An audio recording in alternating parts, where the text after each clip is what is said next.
Hello, Bl'Artagnan here with Bl'Arts and Leisure, number 2, a little series in which I share my thoughts on a relevant topic in the DFFOO community today. I'll be discussing the notion of restrictive fights, a topic I've been hearing quite a bit about as we gear up for Lufania Plus. In the background you can see a run I did of the Astaroth Raid featuring no burst, no synergy, and no summon, although I did use an X-Death base call and X-Death friend unit, so of course it is completely invalid. Before we get down to it, please be sure to hit that like button if you agree with what I have to say, or if you just like how the ideas were presented, and leave a comment down below with your thoughts. I'd love to hear from you. The reason I wanted to talk about this topic is I've been hearing folks say that the X-Death Raid is one of the most restrictive fights we've seen, owing to the orb calling for hit HP poison, something only X-Death has access to right now. Keep in mind that restrictive doesn't necessarily mean difficult. Difficulty, at least by my definition, comes from how numerous and punishing the mechanics of the fight are, how many things the player is expected to keep track of during the fight. Restrictiveness means how long the list of mandatory characters is for that fight, or how short it is. These two can overlap. For instance, with the Sanctuary Keeper fight, we had several punishing mechanics: the recast attack, the HP threshold triggers, the Curaga-based damage race. It also required a roll with a fairly small distribution, specifically cleansing. So you see there's the intersection of the punishing mechanic combined with asking for a pretty small roll coverage. This is a bit of an oversimplification, since things like the 6-buff ribbon strategy kind of open up more room in team building, but you get the point across. Difficulty happens in the fight, restriction happens at team building, if that makes sense. The more factors you have to juggle, the more difficult the fight. The fewer characters who check those boxes, the more restrictive the fight. Definitions out of the way, what is the point of restriction? Isn't this game all about pulling your favorite characters and killing monsters with them? Well, yes and no. So, I gotta level with you. When I set out to make this video, I just wanted to address the Astaroth Raid, but the more I thought about it, the more I found it tied to a broader thesis I've been kind of constructing about the game, so bear with me. We're gonna get a bit academic here. I feel there are 3 characteristics that make DFFOO a great game. There's the character collector component, being able to use everyone from Cloud to Desh. Then there's the robust turn-based gameplay. That's a deep gameplay with a lot of moving parts, and that complexity is a source of enjoyment for a lot of players, either through a sense of accomplishment or through creative expression. Tying to both of these points is the last characteristic, diversity of experience. The game is constantly shifting, giving us new characters, new enemies, new mechanics, new strategies, all in a way that you can only really get through games as a service, this kind of ongoing churn. It keeps things fresh and interesting. So I call these 3 characteristics the axes of enjoyment.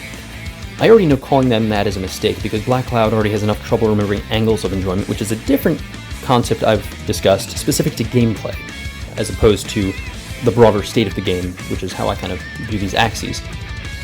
I call them the axes of enjoyment because, much like the coordinates on a graph, they kind of intersect in a way that reflect kind of your experience of how you enjoy the game. These are the 3 different kind of components of that, and depending on where they land on that graph at a given time, that probably reflect how much you enjoy the game personally, depending on, I guess, your personality type and what you're into.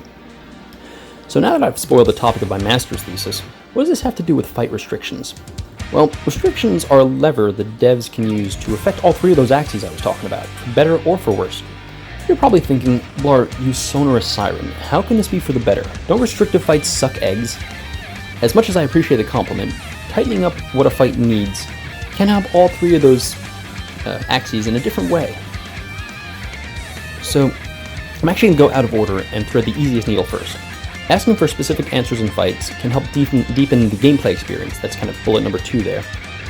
It gives a route for players to find a sense of accomplishment through creative expression or for discovering unconventional solutions to difficult puzzles. Going back to the Sanctuary Keeper fight, it may have sucked feeling like you had to use one of 7 cleansing units, including Cyan, but as folks tried strategies like HP Silence or the Ribbon strategy, they got to flex their creative muscles, and they were rewarded for it. Now, let's talk diversity of experience. Making a fight need a more specific solution can contribute to that as well. Unicycle continues to be a great example for that. When faced with nasty debuffs, many folks turn to debuff immunity like Aerith. So what happens when a fight requires that you get debuffed, or forces the debuff onto you? Suddenly you find yourself using units like Yuna, Mog, or Sayador. Okay, maybe not Sayador. Or maybe you try the Ribbon strategy and discover, hey, Rosalzax, which is actually pretty fun. Personally, I thought I hated launch teams until I was forced to use one for Kai'Sa's Lost Chapter, and now I love them. Diversity of gameplay experience keeps the game fresh, and being forced to find a different answer other than your go-tos is healthy in the long term, I feel. The funny thing is, the inverse is kind of true for the character collector side of things. Now, No one really likes feeling like their favorite character is unusable. Heck, I've got the day Gilgamesh gets his burst weapon marked on my calendar, and Squex hasn't even announced when that is for GL yet. The thing is, restriction can give a character their time in the spotlight, and when that character is a favorite of yours, it feels great. I recall bringing Extef to the Medusa fight and feeling so excited to see how well my favorite character did in the face of such a difficult fight. I can only assume the legions of Mog fans felt similar thrills as their fuzzy friend stepped up during Yuna's cycle. Between you and me, that last point is a bit of a stretch, but I have to fill an 8-minute run, and based on my YouTube analytics, most of you goofballs have already stopped listening about a minute and a half ago. Now, since I've talked myself blue explaining why restrictions in a fight can be a good thing, there's a fundamental reason they exist, and that is to make players spend resources on pulling. The business argument of this is a gotcha game can sometimes feel like a cop-out, but it is fundamentally the nature of the game. It's not just a hand wave, you know? It's kind of the core of what it is. We are lucky in this case to have ourselves a gacha with pretty generous rates and engaging gameplay, but it is still a gacha game, so you can't just disregard that when analyzing and kind of evaluating parts of it. When judging how restrictive a fight is, you have to ask yourself the fundamental question: how many options are/were available to me before I have to take the plunge and pull on a current banner? You know, folks are calling the X-Death fight restrictive. I'm not so sure that's true. The orb is hilariously specific, yes, but satisfying it isn't that hard, given that all you really need to do is invest some blue crystals into your X-Death for the call, or just have a robust friends list with 1 or 2 X-Death friends on there. It may feel like it constricts your creativity to have one very specific character show up as a cameo to get you through the fight, but the fact is you don't need to spend a single gem on a character to clear the stage. Long story short, maybe too late, I don't actually feel the fight's that restrictive.